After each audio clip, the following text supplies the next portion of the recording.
It's 6:15 on a Thursday morning, and you're standing in a gas station lot in a coat that's older than your job. The wool is a little thin at the elbows. You bought it 9 years ago for $180 on sale because it was well made and you liked how it fit. You've had it dry cleaned twice a year since. It still looks better than most of the jackets in your office.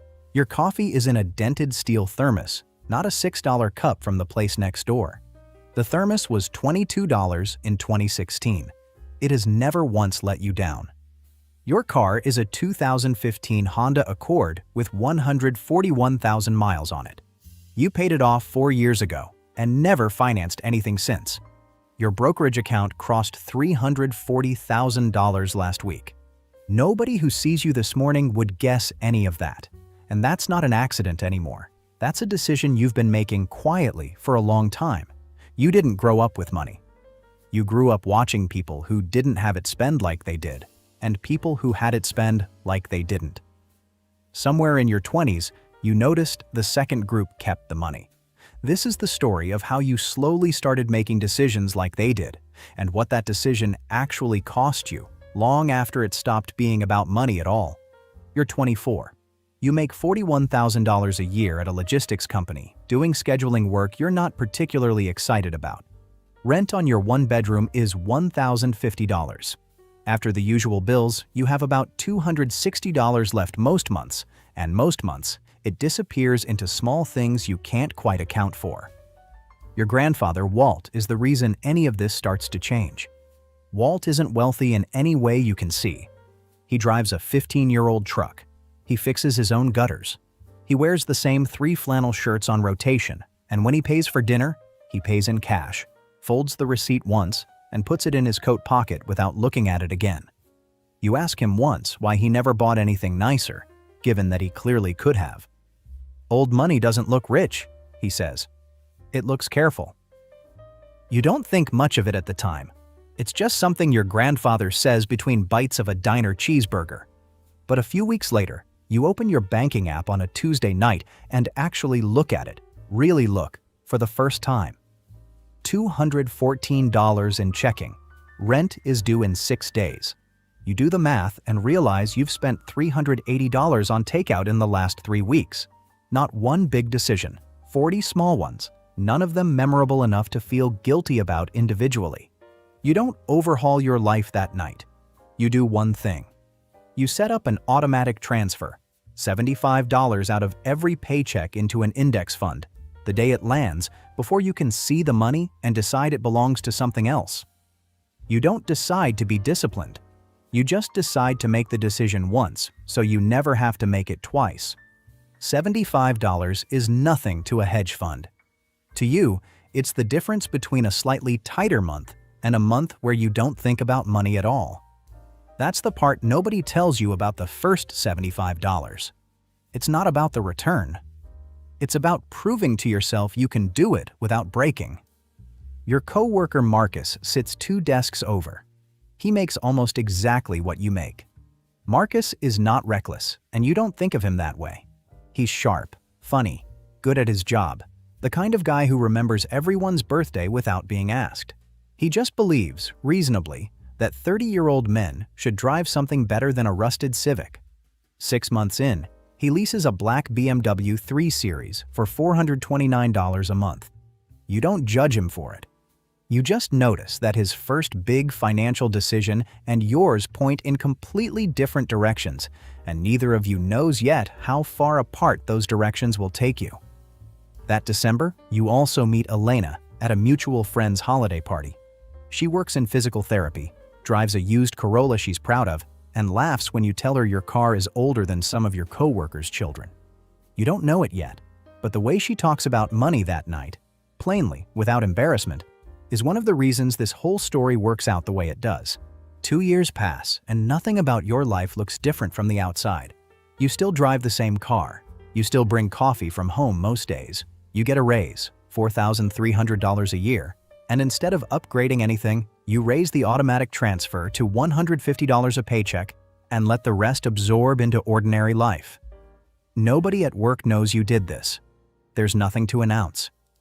It was just another Tuesday when you changed one number in an app before your lunch break. This is the part of the story most people skip because it's boring, and it's supposed to be boring. The market goes up a little, down a little. Your balance crosses $9,000, then $14,000, without any single dramatic event attached to either number. You start paying extra toward a $3,100 credit card balance left over from a bad year in your early 20s, $200 a month on top of minimum until it's gone 14 months later. You don't tell anyone when it's paid off. You just stop seeing the notification. Marcus, meanwhile, upgrades apartments, nicer gym, in-unit laundry, $1,650 a month instead of $1,200. Reasonable, on paper. He's making more too. You have dinner with him and his girlfriend, and it's a genuinely good night. He's not a cautionary tale, he's your friend, and he seems happy. You don't think about your $150 transfer once the whole evening. That's the strange part about this level. Compound growth and lifestyle inflation look identical from a distance. Both people are living normal, decent lives. Both are making reasonable choices given their income. The difference is invisible for years, right up until it isn't. You and Elena move in together that spring, splitting a $1,400 two-bedroom. She has her own modest savings habit, built long before she met you, and the first time you show her your investment account, not because you're proud of the number, but because you don't want secrets between you about money, she doesn't react the way you expect. She just nods and says, "Good. Keep doing that." No performance, no surprise. It's one of the things you love about her.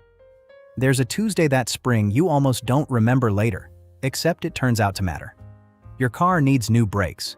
$340, not an emergency, just an annoyance. And you pay it from checking without touching the transfer, without even considering skipping a month. 2 years earlier, $340 would have meant a week of quiet math in your head. Now it's just an errand. You don't notice the shift happening. You only notice, much later, that it already happened. By 27, your investment account is at $31,000. Outside of Elena, you've never told anyone the number. There's a version of you that wants to. You don't. You're 29 when the market drops 19% in 4 months. You watch $6,200 disappear from your account balance in a single stretch of bad weeks. Not on paper, in real numbers. Numbers you recognize as roughly 4 months of your old rent. Your hands actually shake a little the first time you check the app that week. This is the first real test, and it has nothing to do with math. You know intellectually that a drop isn't a loss until you sell. Knowing that and feeling calm about it are 2 different skills, and you're only now finding out you don't have the second one yet. Elena finds you staring at your phone on the couch one night and asks what's wrong. You show her the number. She looks at it for a second, then asks the only question that matters. Do you need that money in the next 5 years? You say no. Then it's not really your money right now, she says. It's just a number on a Tuesday. You don't sell, you don't check the account again for 11 days. When you finally do, it's recovered half of what it lost, and something in you settles that never fully unsettles again. That same year, you get promoted, $58,000 to $71,000. And that's when the second test arrives, the one that has nothing to do with the market at all. A dealership email lands in your inbox on a Thursday afternoon, the kind that finds you the moment you're pre-approved for something. A 2023 Audi A4 Blue low miles, $612 a month over 6 years. For the first time, the payment doesn't look impossible. You sit with the tab open for 11 minutes, doing the math on what $612 a month actually means for the transfer you've built up over 5 years.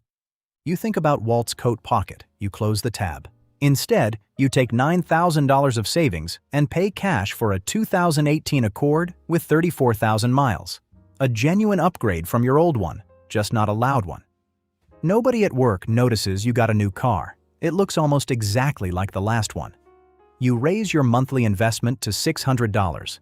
Your balance crosses $100,000 4 months after your 30th birthday, on a Sunday morning, alone in your kitchen, and you feel almost nothing. You expected some kind of moment. There isn't one. You make coffee in the dented thermos and go for a run. That non-reaction is its own kind of information. At $6,200, you panicked. At $100,000, you felt quiet. The number is getting bigger. The feeling is getting smaller. That's not numbness. That's what it actually feels like when something stops being an emergency and starts being a system. You do the math on the Audi one more time, months later, mostly out of curiosity. 6 years of $612 a month is $44,064, plus insurance, plus depreciation that starts the moment you sign. The Accord cost you $9,000 total, and you still own every mile of it. The comparison isn't close. It never was. What changed wasn't the arithmetic. You could have run those numbers at 24. What changed is that at 30, you actually believed them. At 33, something shifts that you don't notice until you do the math by accident. You're filling out a form for a mortgage pre-approval with Elena. You're finally looking at a small house together. Nothing extravagant. $310,000 in a decent but unglamorous neighborhood. And the lender asks for your investment income from last year. You go looking for the 1099 and find the number. $14,600 in dividends and gains realized last year, without you contributing a single new dollar to make it happen. $14,600 is more than 4 months of your old rent from your first apartment. It arrived while you were at work, asleep, on vacation, arguing with your cable company. You didn't earn it in the way you're used to earning things. That's the crossover. And it happens quietly, the way everything in this story happens quietly. Your money has started making money on its own, in parallel with you, without asking permission. Walt dies that spring. Congestive heart failure, 79 years old, in his sleep.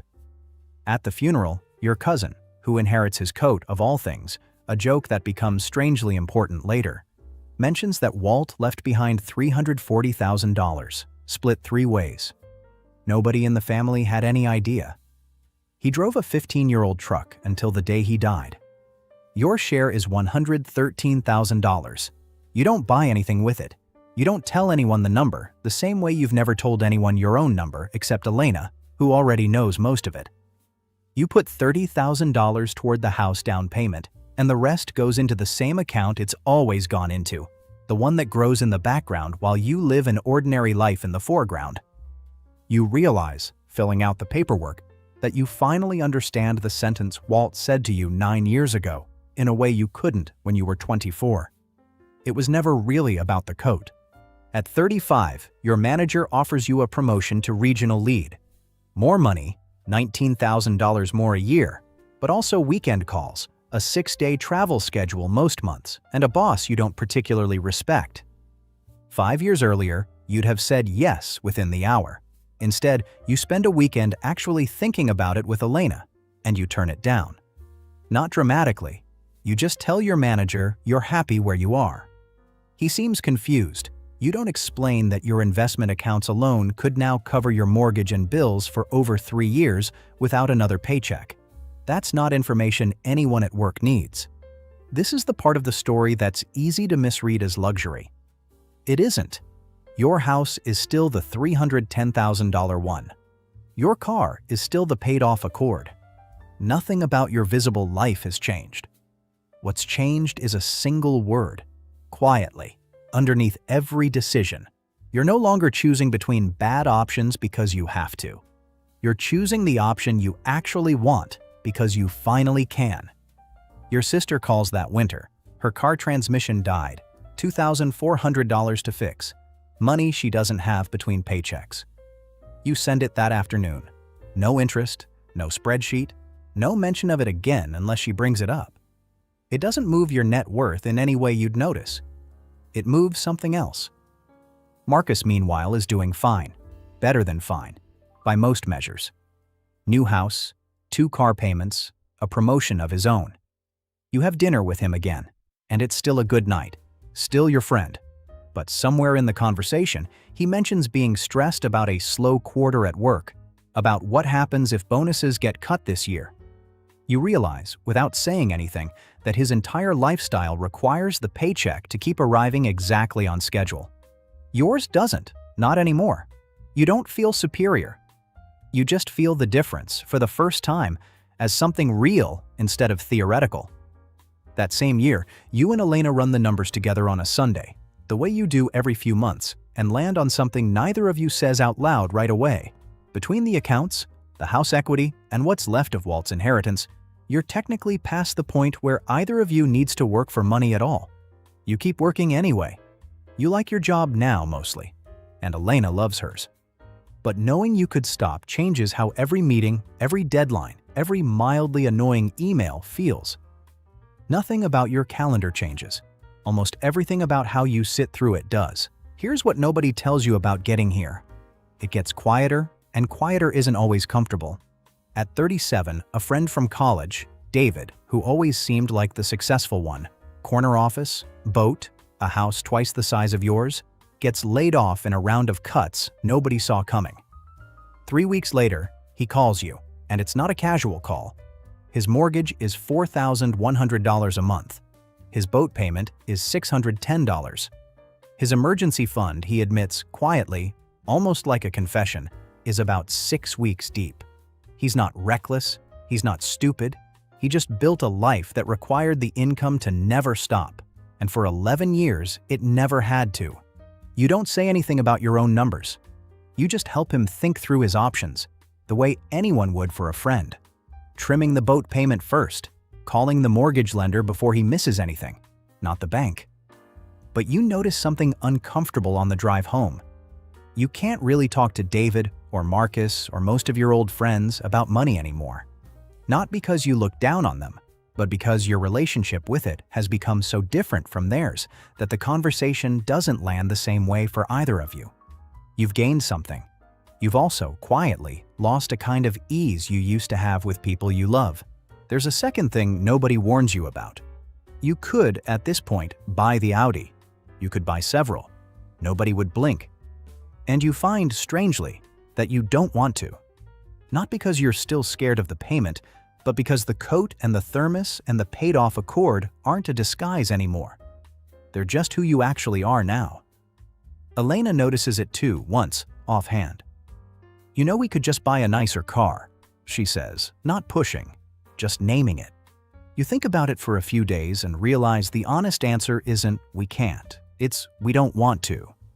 That distinction is the whole story, if you're paying attention.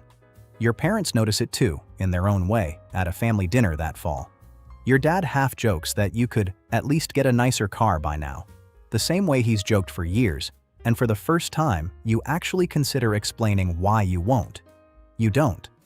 Some things aren't worth explaining to people who love you, but we're never going to see it the way Walt did. You just pass the potatoes and let the comment go.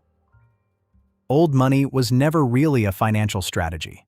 It was a way of deciding what enough looks like and sticking with that answer even after the number stops requiring you to. That's the cost nobody puts in the headline. It isn't the money. It's the distance from your old friends, from your old fears, sometimes from your old self, that opens up quietly, one boring decision at a time, until one day you look up and you're standing somewhere none of them can quite see. It's 6:15 on a different Thursday morning years later, and you're standing in the same kind of gas station lot, in the same coat, a little thinner at the elbows now, dry cleaned twice a year, exactly like always. The thermos is a different one, but only because the first one finally gave out after 9 years. You bought the replacement for $24 without thinking twice. Your account, if you added everything together this morning, would cross $600,000. Nobody pumping gas beside you would guess it. That's still not an accident. You think about Walt sometimes, standing in lots exactly like this one, folding a receipt into his coat pocket without looking at it. You understand now that he wasn't hiding anything. He wasn't performing modesty for anyone. He'd just decided, a long time before you were born, what enough looked like, and he never needed the world to confirm it for him. You didn't get here because you were smarter than Marcus, or luckier than David. You got here because you made one boring decision on a Tuesday night at 24, and then you made it again, thousands of times, until it stopped being a decision and started being who you are. The coat still costs about what it always did to maintain. The coffee still costs almost nothing. The car in the lot still looks like nothing in particular. But the person standing next to it is living in a completely different world than the one who stood here 13 years ago with $214 in checking and a receipt in his pocket. He was almost too afraid to add up. Nobody in this parking lot knows any of that. That was always the point. If this story made you think differently about what wealth actually looks like, hit like and subscribe. There's more stories like this one on the way. And I'm genuinely curious. Is there someone in your life who taught you something about money without ever saying much at all? Tell me about them in the comments. Thanks for watching, and I'll see you in the next one.